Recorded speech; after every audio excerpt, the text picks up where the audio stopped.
निंदा करते हैं, कुछ हाथ नहीं लगता है, ये लोग दुर्गति को प्राप्त होने वाले हैं।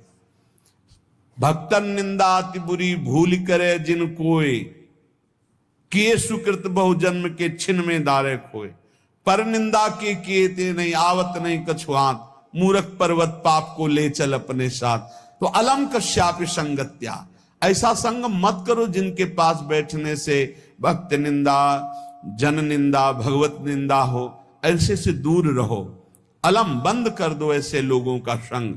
रात दिन हम श्यामा श्याम का नाम जप करेंगे, श्यामा श्याम के लीला गुण गाएंगे, श्यामा श्याम के ही धाम का शोभा का चिंतन करेंगे।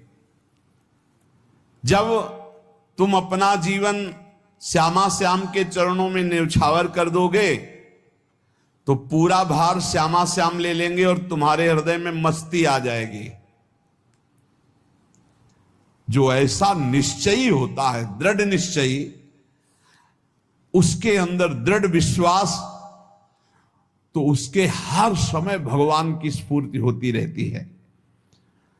भारी प्रतिकूलता में भी भगवान का सानिध्य अनुभव होता है।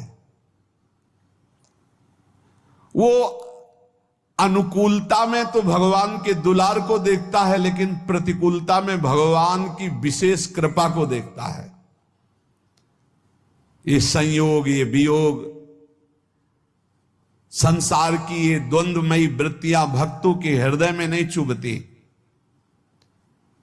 आय की हुज्जत, शोक, विषाद बहुत ध्यान देने योग्य विषय है।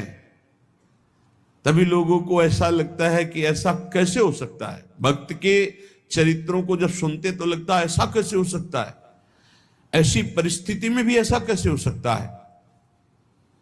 क्योंकि तुम मानसिक बुद्धि से युक्त हो और वो भागवतिक स्थिति से युक्त है, इसलिए तुम उसको पार पा ही नहीं सकते।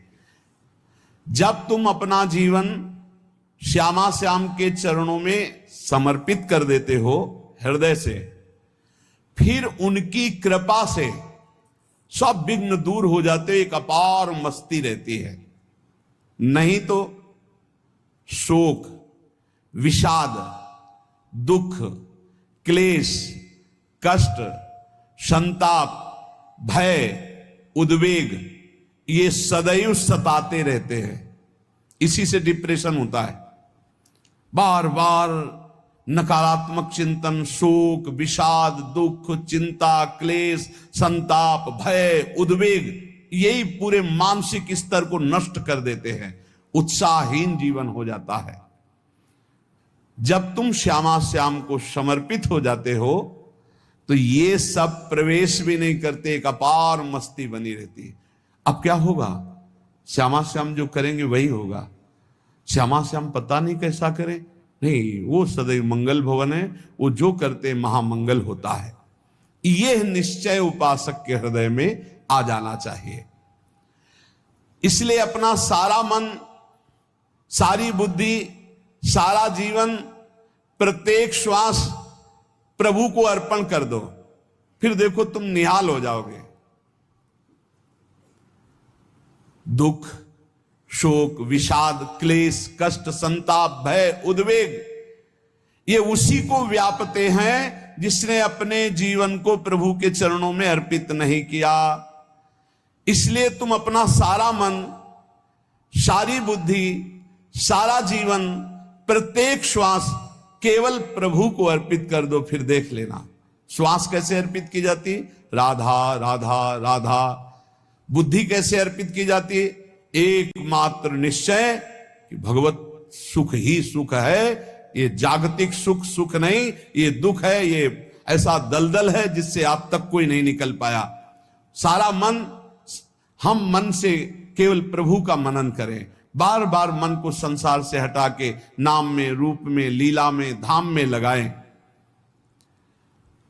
बहुत प्रसन्नता हो जाती है उस उपासक के हृदय में जो अपना मन बुद्धि प्रभु के चरणों में अर्पित कर देता है। भगवान ने तो इसको बहुत उत्तम स्थिति बताया है कि मेरे से कभी वो अलग हो ही नहीं सकता यदि मन बुद्धि अर्पित कर दिया। मय्येव मन आधत्स्व मयि बुद्धिम निवेशय, तो निवश्य मयि एव अत ऊर्ध्वम न संशया। बिल्कुल संशय नहीं, वो मेरे में ही निवास करेगा जिसने मन और बुद्धि अपनी मेरे में अर्पित कर दी।